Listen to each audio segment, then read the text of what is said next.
Manusia tidak ada yang selamanya berbahagia. Manusia ini, sering saya bilang, manusia ini musibah. Kita diciptakan ini udah musibah. Artinya siap-siap buat sedih, siap-siap buat susah, siap-siap buat nangis, siap-siap buat merengek. Hari ini ketawa, besok kita nangis. Besok kita nangis, besok lagi kita ketawa. Ini manusia. Jadi tidak ada kosong daripada musibah. Jadi kita ini harusnya udah tahu bahwa kita bakalan dapatkan musibah dari Allah Subhanahu wa taala. Tapi orang muslim seperti kita paham. Berarti apa? Ada orang yang dia itu mendapatkan musibah kemudian dia sabar kepada Allah Subhanahu wa taala, Allah Subhanahu wa taala akan ampuni dosa-dosanya. Saya dapat musibah, nasallallahu al-afiyah.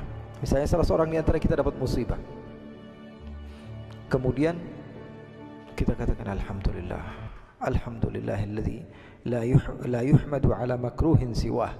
Segala puji bagi Allah, ya Allah. Orang Islam itu enak kan? Ketabrak aja bilang alhamdulillah, kaki doang yang kena. Ya. Jatuh alhamdulillah, cuman keserempet doang. Jatuh ke mobilnya jatuh ke jurang, alhamdulillah belum tabrakan. Jadi artinya apa? Semuanya bahagia. Orang Islam begitu. Nah, kalau dia ihtisaban, mengharap pahala dari Allah Subhanahu wa taala, dia mengharap pahala dari Allah Subhanahu wa taala, diampuni dosanya dan dapat pahala. Diampuni dosanya dan dapat pahala. Bahkan kata ulama, kalaupun dia tidak sadar, dia sumpah saja, itu bisa menghapus dosanya, tapi tidak ada dapat pahala. Kenapa? Karena dia tidak mengharapkan pahala dari Allah Subhanahu wa taala. Kata Rasulullah sallallahu alaihi wasallam, tidaklah seorang muslim mendapatkan rasa capek, rasa sumpah, rasa sakit, rasa boring, rasa sedih, gangguan dari seseorang, gangguan dari tetangga, gangguan dari sahabat, gangguan dari teman, gangguan dari orang daerahnya, gangguan dari siapapun yang ada pada yang ada dalam kehidupannya, kecuali Allah Subhanahu wa taala akan ampuni dosanya. Bahkan kata Rasulullah SAW, kalau ada duri yang mengenai kakinya, kemudian setelah itu Rasulullah tidak katakan ihtisaban, tidak, kena duri itu adalah penghapus dari dosanya. Kalau dia ihtisaban, mengharap pahala dari Allah, dihapus dosanya dan ditambahkan pahala oleh Allah Subhanahu wa taala. Wa an Ibnu Mas'ud radhiyallahu anhu qala dakhaltu 'ala an-nabiy sallallahu alaihi wasallam wa huwa yu'ak. Saya masuk kepada Rasulullah sallallahu alaihi wasallam. Rasulullah SAW ketika itu demam. Rasulullah demam ya. Rasulullah ada demam. Bahkan ada yang mengatakan bahwa orang yang mati gara-gara demam itu insyaallah matinya syahid, karena sakit mati demam. Sayyid Muhammad bin Abdul Maliki katanya pernah berdoa, Allahumma wal humma wal araq wa mautat sayyidil arab. Ketika beliau sakit, ketika merasakan rasa demam, beliau katakan, ya Allah, ini demamnya seperti ini dan mengeluarkan keringat ini adalah cara matinya Rasulullah, cara perpindahan Rasulullah SAW dari alam satu ke alam yang lainnya. Ini adalah cara intiqalnya Rasulullah SAW. Beliau katakan, Abdullah bin Mas'ud melihat Rasulullah SAW ketika itu dalam keadaan demam. Min fayhi jahannam, kata Rasulullah, innal humma min fayhi jahannam fabriduha bil ma'. Demam itu datangnya dari mana? Panas dari neraka. Maka dinginkan dengan air, karena api itu mati sama air. Makanya kalau ada yang demam, banyakin minum air. Banyakin minum Yang ngajarin siapa? Rasulullah sallallahu alaihi wasallam. Jadi kalau ada orang baru berbangga mengatakan bahwa ini obat segala macam, Rasulullah sudah ngajarin. Ada di dalam Bukhari. Rasulullah SAW katakan apa? Min fayhi jahannam fabriduha bil ma'. Rasulullah ketika itu sakit demam. Maka Abdullah bin Mas'ud mengatakan, ya Rasulullah, innaka tu'aku wa'kan syadidan. Kata, ya Rasulullah, sepertinya aku melihat engkau demam sudah tingkat tinggi ya Rasulullah. Qala ajal inni u'aku kama yu'aku rajulani minkum.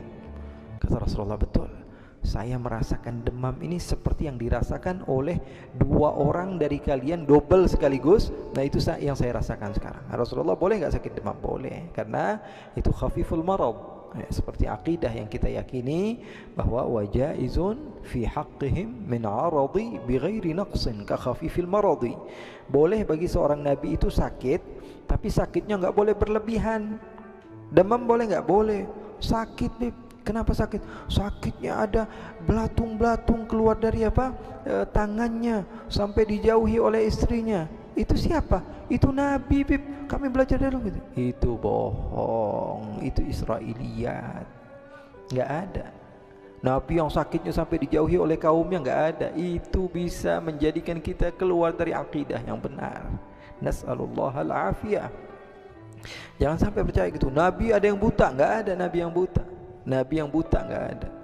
Ya, Nabi yang buta nggak ada. Nabi yang sampai sakit keluar belatung atau misalnya sampai dijauhi oleh kaum-kaumnya, itu nggak ada. Itu Israiliyat. Itu bikin-bikinan orang. Mereka tahu umat Islam nggak bakalan bisa kalau diajak secara paksa, akhirnya dibikin seperti kurikulum lah, pelajaran lah, dan yang semisalnya, supaya dari semenjak kecil didoktrin anak ini dengan cerita-cerita yang tidak benar. Nggak boleh, nggak boleh.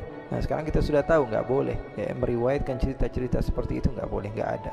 Apa sih kita hasil dari cerita itu? Pengen biar supaya orang kesian sama agama Islam. Kita cerita semuanya tentang kesedihan-kesedihan, enggak begitu. Cerita tentang Nabi dari semenjak kecil yatim piatu, bukan gara-gara kita pengen orang lain kesian sama Nabi. Kita yang harus dikesianin sama Nabi. Nabi enggak perlu dikesianin. Nabi Muhammad memiliki segalanya kok. Apa yang kesian sama Nabi Muhammad? Nabi Muhammad sallallahu alaihi wasallam afdhalul makhluk ala al-itlaq. Nabi Muhammad makhluk terbaik secara mutlak. Enggak perlu kita kesian sama Rasulullah SAW.